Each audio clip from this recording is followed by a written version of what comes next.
Di hari pertama Ibu Mei menyuruhku untuk berpuasa, namun puasa ini berbeda dari puasa biasanya. Dimulai dengan puasa mutih yang tidak membolehkan makan selama seharian, melainkan hanya dengan nasi putih dan air putih saja. Di hari kedua Ibu Mei membawaku ke sebuah pemandian yang aku tidak tahu di daerah mana itu, yang pasti di tengah hutan, dan di situ terdapat sumur yang dikelilingi oleh makam 09.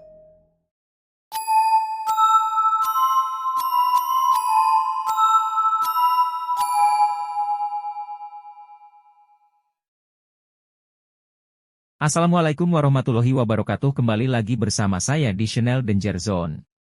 Jadi di segmen Kismis Kisah Misteri kali ini saya akan menceritakan kisah tentang misteri tari ronggeng.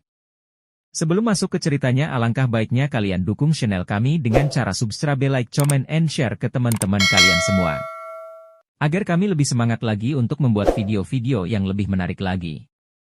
Oke, tanpa banyak basa-basi kita gas ke ceritanya. Kismis Kisah Misteri dimulai.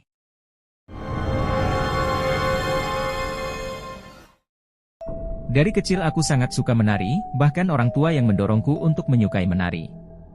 Aku banyak mengikuti kelas menari, mulai dari tari balet, modern dance, sampai kontemporer, dari umur 5 tahun sampai sekarang aku berumur 21 tahun. Di antara semua tarian itu aku sangat menyukai tarian daerah. Menurutku tarian daerah itu unik dan di setiap tariannya memiliki cerita. Karena itu aku memilih jurusan seni tari di sebuah universitas di Bandung. Guru tariku pernah bilang, jika dalam tarian itu terdapat roh lain yang menggerakkan badan kita, menggerakkan sesuai dengan cerita yang kita bawakan. Kalimat itulah yang membuatku penasaran dengan berbagai macam tarian tradisional. Dan tarian yang paling membuatku penasaran adalah tarian ronggeng. Aku banyak mempelajari buku-buku tentang tari ronggeng, bahkan aku sempat observasi ke daerah Pangandaran yang terkenal dengan tari ronggeng gunung tersebut. Semakin banyak yang aku dapat dari ronggeng, semakin penasaran aku dengan tarian mistis yang berasal dari Jawa Barat itu. Salah satu versi tentang tarian ronggeng ini berkisah tentang seorang putri yang ditinggal mati oleh kekasihnya, sehingga sang putri meratapi orang yang dicintainya. Selagi sang putri menangisi jenazah kekasihnya yang sudah mulai membusuk, datanglah beberapa pemuda menghampirinya dengan maksud untuk menghiburnya. Para pemuda tersebut menari mengelilingi sang putri sambil menutup hidung karena bau busuk mayat.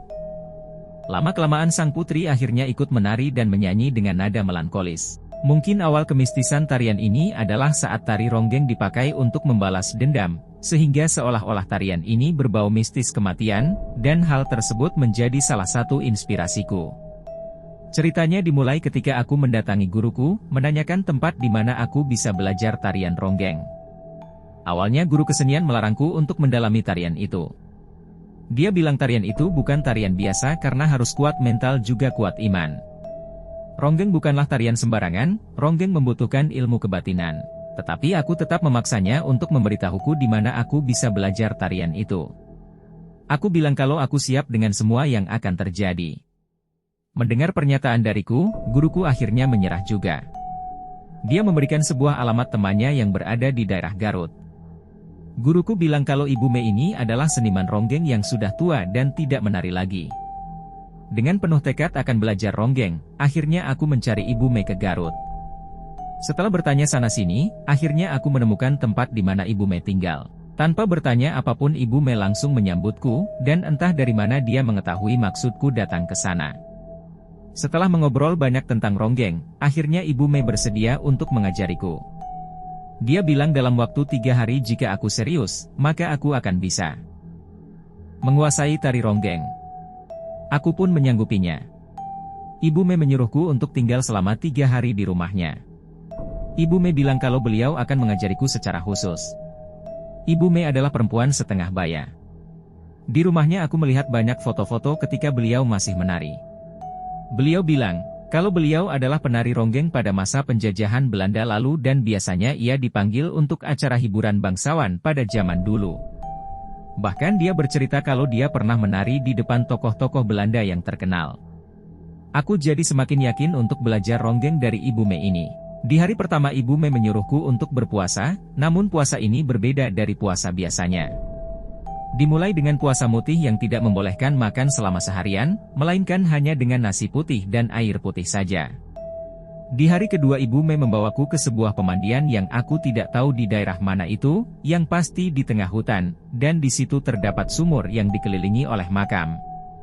Sore itu Ibu Mei menyuruhku untuk mandi di sumur dengan bak besar yang menuju talang air, yang biasa kita sebut pancuran. Ibu Mei menyuruhku untuk mandi di air pancuran itu. Aku yang memakai handuk putih pun mulai mandi. Mandinya pun ada aturan, aku tidak boleh berdiri dan mesti berjongkok. Hari ketiga, malamnya Ibu Mei mengajak aku ke tengah hutan pohon karet, kali ini kami tidak berdua. Ibu Mei mengundang beberapa pemuda dan orang Paruhbaya yang sudah menunggu kami lengkap dengan gamelan Sunda di sana. Ibu Mei langsung mengajakku menari dan orang-orang tadi tanpa disuruh langsung memainkan alat musiknya. Aneh. Aku merasakan sebuah keganjilan. Kenapa Ibu Mei latihan menggunakan alat-alat asli di tengah malam? Apa ini tidak mengganggu orang lain? Tapi entah kenapa badanku seperti mengacuhkan pikiranku. Badanku terus menari tanpa henti hingga tanpa sadar aku menutup kedua mataku. Bagaikan sihir, rasanya seperti ada yang menggerakkan badanku. Samar-samar aku mendengar musik gamelan yang diselingi dengan bunyi anjing yang melolong. Aku membuka mataku, aku terbangun dengan pakaian tari lengkap malam sebelumnya. Aku masih ada di pendopo. Aku melihat sekeliling namun aku tidak dapat menemukan yang lainnya, termasuk Ibu Mei. Gimana aku pulang? Di sekelilingku hanya ada pohon karet yang tinggi menjulang dan aku mulai panik. Tiba-tiba saja ada sebuah tangan halus menyentuh pundakku. Seorang perempuan cantik memakai kebaya putih tersenyum di belakangku. Dia menggenggam dan menarik tanganku, lalu mengajakku berlari dan terus berlari melewati hutan. Aku tidak tahu perempuan itu mengajakku kemana. Aku tidak bisa teriak sampai aku berada di sebuah lapangan luas. Lapangan itu nampak hijau dengan sebuah kursi emas di tengahnya. Di situ duduk seorang perempuan memakai kebaya hijau dengan mahkota emas. Di pinggirnya terdapat dua orang perempuan memegang tombak dan astaga. Terlihat Ibu Mei duduk di bawah melihatku sambil tersenyum, sedangkan perempuan tadi melenggak-lenggok mengajakku menari. Entah kenapa tiba-tiba saja tanganku bergerak-gerak tanpa henti seperti ada yang menggerakkan badanku. Aku keheranan dengan badanku karena bergerak sendiri. Tiba-tiba ada asap muncul di sekitarku, lalu para lelaki berbaju hitam mengelilingiku. Astaga! Siapa ini dan di mana aku? Lalu mendadak semuanya menjadi gelap seperti malam. Para pria menari mengelilingiku dan aku melihat perempuan tadi menari-nari seperti orang kesurupan. Aku tidak tahu apa yang terjadi dan di mana diriku. Air mataku menetes dan seketika semuanya berubah. Para lelaki yang tadi menari bersamaku berubah menjadi makhluk-makhluk besar yang menyeramkan. Matanya besar berwarna merah serta badannya dipenuhi bulu. Perempuan tadi terus menari sambil menggerakkan kepalanya sampai berputar 180 derajat. Aku melihat dari jauh, perempuan berkebaya hijau tadi tertawa terbahak-bahak. Di sampingnya Ibu Mei hanya tersenyum sambil menganggukkan kepalanya. Aku seperti dihipnotis, aku seperti berada di alam yang aneh. Aku menari, terus menari sampai akhirnya pandanganku berubah menjadi gelap, dan aku tidak tahu apa-apa lagi. Aku jatuh ke rumputan yang menusuk kulitku. Neng Maya. Bangun. Latihannya sudah selesai, terdengar sebuah suara. Mataku terbuka. Dan betapa kagetnya ketika aku terbangun. Aku baru sadar, aku berada di pendopo itu lagi. Aku melihat Ibu Mei, dia tampak tersenyum. Dia membantuku bangun dan memapahku ke rumahnya. Di rumahnya Bu Mei tidak berkata apapun, dia hanya memberikan sebuah selendang berwarna merah. Kemudian dia mendekatiku dan berkata, "Sudah saatnya Neng Maya pulang, sekarang Neng Maya sudah menjadi ronggeng. Menarilah dengan itu, Neng Maya akan mendapatkan semua yang Neng Maya mau. Ini ada hadiah dari Ibu. Nanti setelah keluar dari sini, Neng Maya berjalan saja lurus ke depan dan jangan melihat ke belakang. Terus saja ikuti jalan setapak, nanti Neng Maya akan menemukan kendaraan yang Neng Maya parkir." Ini sungguh aneh. Semuanya terasa aneh. Aku mulai beranjak dari kursi. Badanku seperti digerakkan keluar dari rumah Bu Mei. Banyak sekali pertanyaan di kepalaku. Apa saja yang sudah aku lakukan dan kenapa aku berada di sini? Kenapa aku bisa begini dan kenapa semuanya berjalan begitu cepat? Dan kenapa aku tidak boleh melihat ke belakang? Dan ketika aku membalikkan kepalaku ke belakang, astaga! Ternyata yang aku lihat bukanlah rumah Ibu Mei, melainkan areal pemakaman dengan batu nisan yang berjajar. Singkat cerita, aku kembali ke Bandung dan semuanya berjalan begitu cepat. Sesampainya di rumah aku melihat banyak orang di rumahku. Ada banyak saudara-saudaraku juga di sana. Ketika aku masuk, aku melihat ibuku berlari ke arahku dan dia menangis. Lalu ibu bertanya kalau aku dari mana saja.